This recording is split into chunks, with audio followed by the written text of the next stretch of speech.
Good evening, Rotorua. Tonight on City News. Plans will be made for a referendum on fluoridation despite a re-debate on the issue at the next council meeting.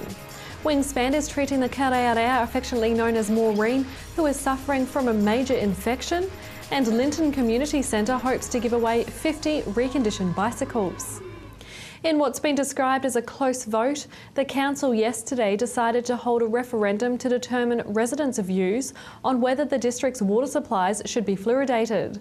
The referendum will also be binding on the council. However, following the committee meeting, 6 councillors signed a notice of motion, which means the referendum decision will now be redebated at the next council meeting on the 31st of July. Nonetheless, council officers will begin work on preparation of a report which will provide information on timing options for holding the referendum, voting procedures and a range of other process details and information. Meanwhile, interest groups on both sides of the debate are preparing their arguments for presentation to the community. Fluoride Free New Zealand has organised a public meeting for residents of Rotorua who have concerns about the addition of fluoride to the water supply. Some local dentists will speak about their concerns and answer questions from the public. The public meeting is being held at the Sedima Hotel on Saturday the 26th of July from 4 p.m. to 6 p.m. The young female karerea, affectionately known as Maureen, was diagnosed yesterday with a major infection. Maureen is one of the 3 New Zealand falcons that were released at Rotorua Museum in the first ever urban release of a threatened species in New Zealand. Wingspan Executive Director Debbie Stewart says Maureen has been given fluids, painkillers and antibiotic injections. She says at this stage they're unable to determine the cause of the falcon's injuries, but is not ruling out deliberate harm. Fish and Game Officer Anthony Van Dorp says the arrest last week of 2 men for poaching trout should send a strong message to others that they will get caught. Covert cameras at a high-spawning trout stream filmed 2 men who now stand accused of pillaging trout. Mr Van Dorp says the men were caught with 29 trout which were poached using nets. Now, it's not just the taking of the trout that is significant. It surely is very significant, the numbers of trout that they've taken, but poachers invariably walk up and down a stream and they actually walk in and out of the stream and they walk through the areas where trout have laid their eggs. Now the eggs are very vulnerable, they're very fragile and it takes some time, about a month for eggs to hatch, and then the young trout will live in the gravels and the stream bed for some time as well. A new initiative at the Linton Community Centre will hopefully see 50 reconditioned bicycles given out to the community. Centre Manager Rick Mansell says unwanted and broken bicycles have been donated and volunteers will clean them up for reuse in the community. All of the bikes are going to be examined for reconditioning and for if we can fix them up enough to get them back out on the road, and then we'll be giving them back out to the community for those people that really can't afford the bikes. And we've got 3-4 volunteers that are all set to go. De-rust them, repaint some of them, fix them up, replace chains and that are broken. And generally to see, it's about 100 bikes delivered in the background, and see how many working bikes we can get out of that. Might be 50. In sport tonight, keen cyclist Sione Paia is hoping to blaze a trail of hope to raise awareness of children living with cancer. Mr Paia is running cycling and rowing from Cape Raina to the Bluff to raise funds for the Child Cancer Foundation. Actually, in 2013, I ran 47 kilometres for Starship Hospital, which was in turn supporting of a boy, Jackson Waters. He was only 9. So after I fundraised for that, I almost raised 10 grand. Wow. And while I was training up, for the challenge of trying to prove me that the word impossible is not even exist, I got told that Jackson died. And, that just hit me from the blind side. I didn't expect that. So that's why I'm choosing child cancer. I want to reach out there and help as many kids as I can. And Sione Paia has organised a movie night tomorrow at the Youth Centre. He says the night will be peppered with island flavour and delicious food. To your weather update now. Tonight will be fine with southerly breezes and an overnight low of 1. Tomorrow, Friday, mainly fine with southwesterlies easing, a high of 12 and a low of -1. And the outlook for Saturday, high cloud increasing with later rain, southeast developing, a high of 12 and a low of 6. And the marine forecast for Lake Rotorua for Friday, Southwest 10 knots dying away in the evening, with waves less than half a metre and mainly fine. Still to come in tonight's program, we talk with Sione Paya about his plans to fundraise for the Child Cancer Foundation. We visit Red Cross to find out about their upcoming book fair, and we find out about a new app that's being trialled by Sport Bay of Plenty.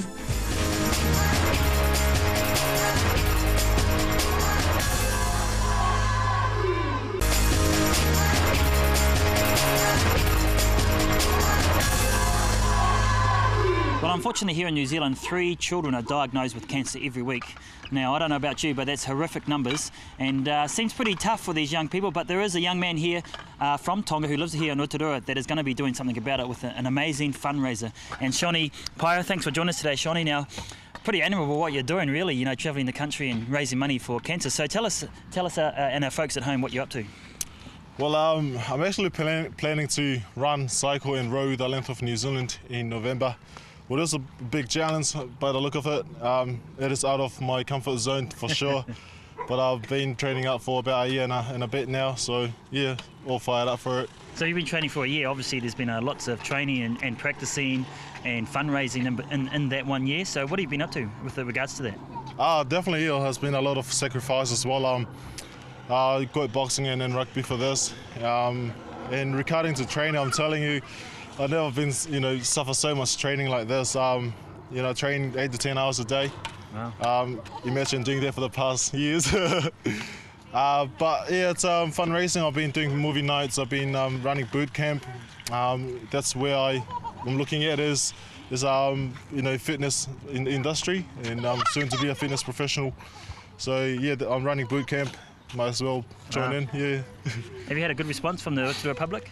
The community in Rotorua has been so generous. Rotorua Cycle Zone, they've sponsored my outfits. Obviously, Goldstream, they came on board as well.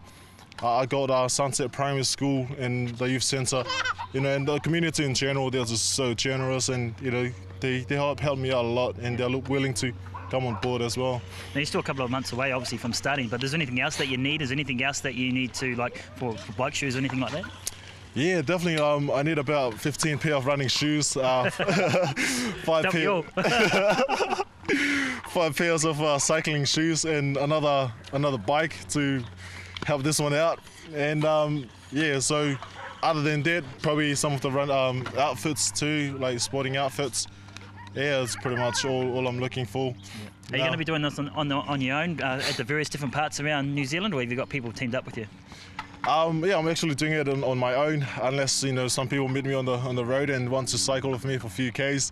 But I'm definitely doing this on my own. I want to find out where my limit is, and I just want to prove me that the word impossible is not even exist. So why did you choose the Child Cancer Foundation as a fundraiser? Well, actually in 2013 I ran 47 kilometres for Starship Hospital, which was in turn supporting of a boy, Jackson Waters. He was only 9. So after a fundraise for that, I almost raised 10 grand. Wow. And while I was training up, for the challenge of trying to prove me that the word impossible is not even exist, I got told that Jackson died, and that just hit me from the blind side. I didn't expect that. So that's why I'm choosing child cancer. I want to reach out there and help as many kids as I can, and hope to make a difference. Have you got a goal amount that you want to raise? Yes, I'm looking at raising $10,000 by the time I get to Bluff or more, which I'm looking at. Yeah, so that's my main goal. It's $10,000. Have you raised any yet before you even start? Yeah, I've actually raised about almost $400. Cool. That's on the account, but yeah, I still need to go a lot more, and I'm still fundraising on my own. So yeah. So how long do you think it's going to take you to get down the Bluff? Because it's a long way. Oh, definitely it is a long way. I'm looking at completing the whole journey in 30 days. So starting on the 1st in Cape Reinga, and hope to get to Bluff by the 30th. So yeah, that's the mission. Yeah. What did your mum and dad think of this? Oh, they first thought I was a bit crazy. Choosing this over rugby and boxing. I had a good chance of getting up there and with my rugby, but I chose to do this over that. Money will come later. Yeah. And what about your friends? They think you're pretty crazy too? Oh yeah, my friends never done any of this, like more like cardio stuff. So it is a challenge for between me and them that I can say, oh yeah, I'm tougher than you. I'll cycle that long distance. What's the long goal you want to achieve, Sonu? What's the big picture? Oh, the big picture of my life is pretty much I hope to get to the States and fight for a spot there in fitness modelling over the next couple of years, and yeah, hopefully to make a living out of that. Yeah, cool. So you get a six-pack? I don't know. They can check it out when they come to boot camp. Well, speaking of boot camp, you've got an event this weekend. As part of the fundraiser. Tell us about that. Oh yes, definitely. Friday night I'm actually running a movie night, and I'm running a movie called How to Train a Dragon 2. Well, there's a movie just got out of the cinema. So I've got that at 6 p.m. on Friday night till 8:30, and on Saturday I got boot camp from 2 to 4. So I'm giving you some free nutrition tips. Cool. So if someone wants to come along to the movie night and the boot camp, where do they need to go? Youth Centre. It's gold coin donation for movie nights, and for boot camp is $5. It's pretty cheap, And easy. Same place, Youth Centre? Oh, same place, yeah. Yeah, good stuff. Always Well, we wish there. you best of luck, mate. Nice to meet you. Thank you, And nice we'll meeting catch up with you when you get back from the bluff. Thank you so much.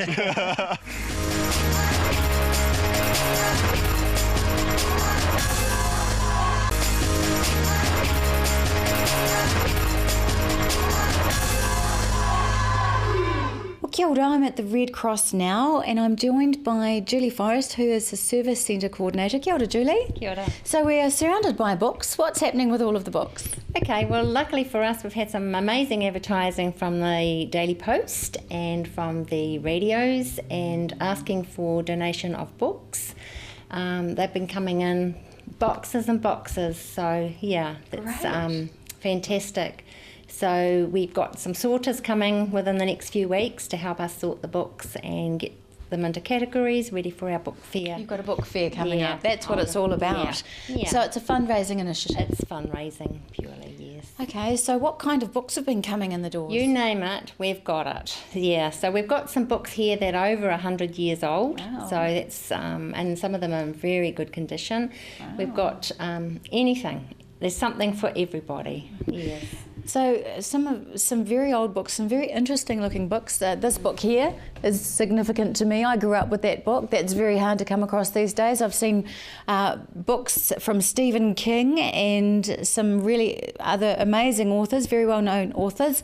So you've got some magazines there coming in as well. We've got magazines, and we'll just sell them in lots of 5 or 10. Nice. Special price, nice easy price. Nice, That's easy appropriate one. price. Yeah. So some of the things that are going to happen on the day. When is the bookstore going to be, and whereabouts is it going to be? The book fair will be held here at the Service Centre. It's our third one since we've started. We've actually downsized a little bit this year and being a little bit more fussy about what books we're going to put out into the to the fair. Yes. It's on the 6th and 7th of September. Nice. So 2 days. 2 So days. you want to be in quick if you want the pick of the bunch, don't Yes. you? Last year we had them, it started at 9, we had people here at 8 o'clock lining up down the drive into the car park, wanting to get in first. wow. So, yeah. Well, books are amazing, aren't they? Books are They're amazing. timeless. They're timeless, yes. Some, may be a bit tatty, but if it's the book that you want, you'll get it. And the prices will be very reasonable. So some of the money that you're going to raise here, what's that going to help you to do? Okay, that helps fund our free community programs. So one of those community programs is first aid for children. So that's 5 to 14-year-old who get taught basic first aid from one of our community trainers. And the other program that we run free is called SAM, our Saver Mate, and that's a drug and alcohol harm minimisation program. So that helps people make good choices about drugs and alcohol when they're out and about and put in situations that they're unsure about. I like that. Sam, Save a Sam, Mate. That's yeah. really cool. It's a really, really good program. That is. Or as you say, that's got swag now. I've just been told that that's what you say. You don't say cool anymore. You say it's got swag. Oh, well, I'll change my wording. Well, it might not be actually. It might not be things that are cool. It might just be people that are cool. I don't know. Anyway, that's getting off the point. So tell me a little bit more about some of the other services that you provide here and what you do in the community. Okay. As for services, we're looking into that. We're going to probably in the next 6 months get out there, find out where the most vulnerable people need help, and start really progressing. So we're looking forward to that. And your first aid courses that you do offer, are there any first aid courses coming up soon? Yep, we have run first aid courses here at the Service Centre once a week usually. It's a 2-day course or a 1-day course. Every third weekend perhaps, and we do exclusive training as well.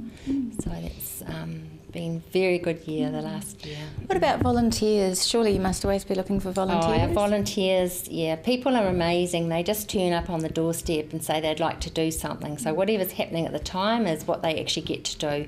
And some have become really good friends because that's what happens. And some are so committed to Red Cross. It's really beautiful. But yes, we're always looking for volunteers. Yes. And what kind of things could they do if they are going to come along? They help us with our events. So with our annual appeal, with our any of our fundraising, book fair, Rose Day. They help with if we just do a one-off event like a quiz or something like that. They'll come in and help. We also have all the shops are run by volunteers. So it's quite a big network, isn't it? It's huge, yes. So tell me why you are involved. What do you enjoy about it? I love Red Cross. I've been here 10 years. This is going into my 11th year. Had lots of different changes of roles in that time, and the more I'm here, the longer I want to be here. I love it, yeah. It's a good organisation. And some of the people that you've seen over the years that you've been able to help, what are some of the most memorable or touching experiences for you? Well, the most touching one recently was a job I did for restoring family links for Red Cross, and it was about a lady who had gone to Australia to live, and she lost contact with her best friend here in Rotorua, and it was my job to find her best friend and organise some sort of communication. So this lady was found, and got my cell phone, and we rang Australia, and they had a big chat, and very emotional, very very great to be a part of it. And now they communicate quite happily. They had just lost telephone numbers. So Red Cross is not just about first aid and giving out food and helping in war-torn or natural disaster emergency management. It's about people's hearts. Yes, and those are the sides of Red Cross that you just think, oh wow. Not in this area, but in other areas we have refugee services now under the Red Cross umbrella, and that's a big eye-opener for us too. Well, thank you so much for your time. It's been a pleasure talking to you as always. Good luck with your book fair, and just again for everybody, when and where? 6th and 7th of September here at the Rotorua Service Centre. Wonderful. We'll see you there. Okay.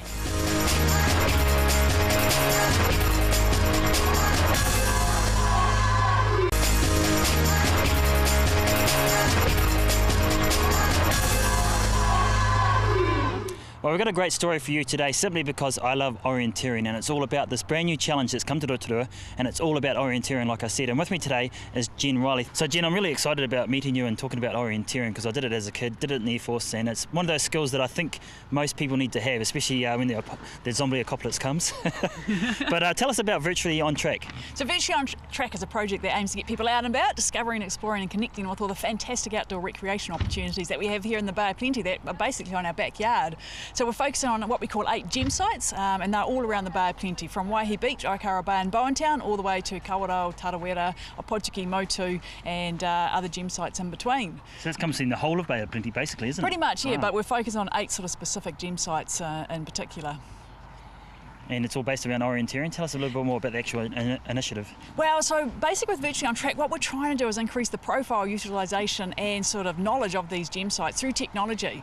And so one of the trials that we're having to go at the moment is a modified orienteering challenge, and we're doing that here in Whakarewarewa. So we're working with Orienteering Bay of Plenty, and they've set a really neat little 5 and 10k course that you grab a map and you have to try and run or walk the course in as quick a time as possible.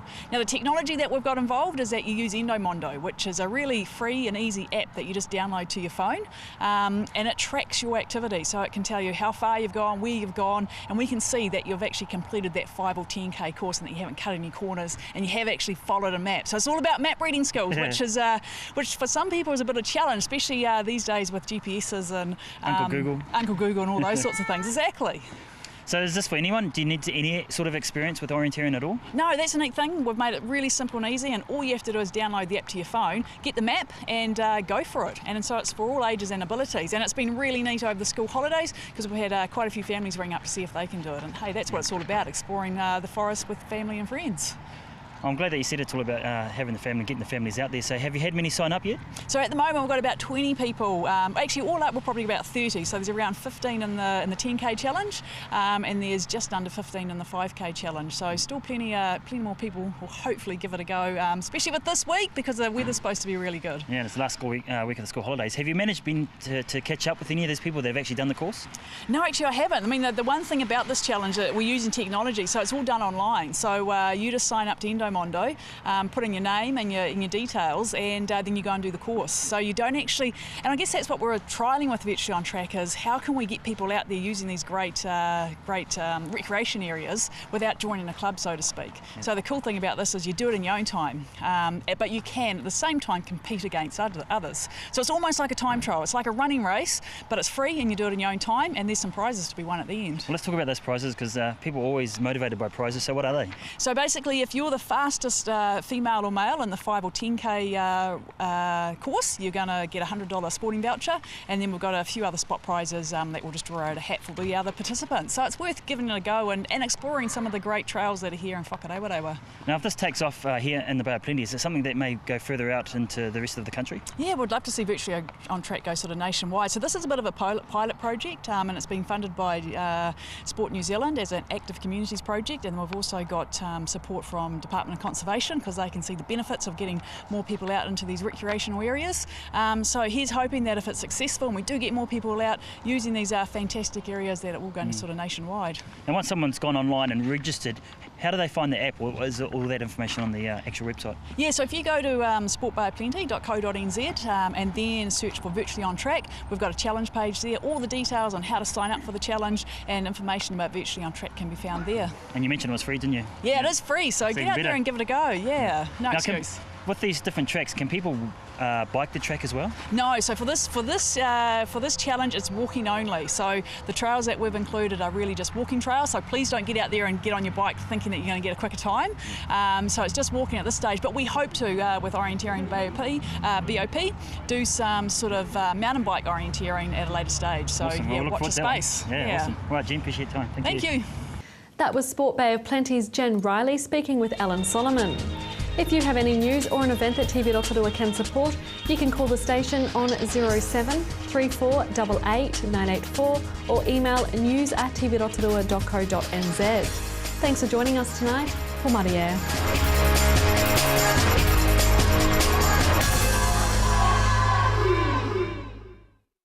Supporting local content so you can see more of New Zealand.